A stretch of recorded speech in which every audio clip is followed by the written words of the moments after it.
tahu kita tuh. Bisa jadi mediasi dia. Ya, selanjutnya. Mana perempuan Aceh?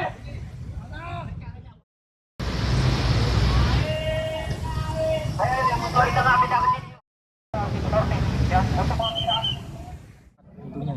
Yang kami harapkan tadi ketika mereka turun, pimpinan Pertamina turun, mereka memfoto kemudian mengirimkan ke Menteri SDM.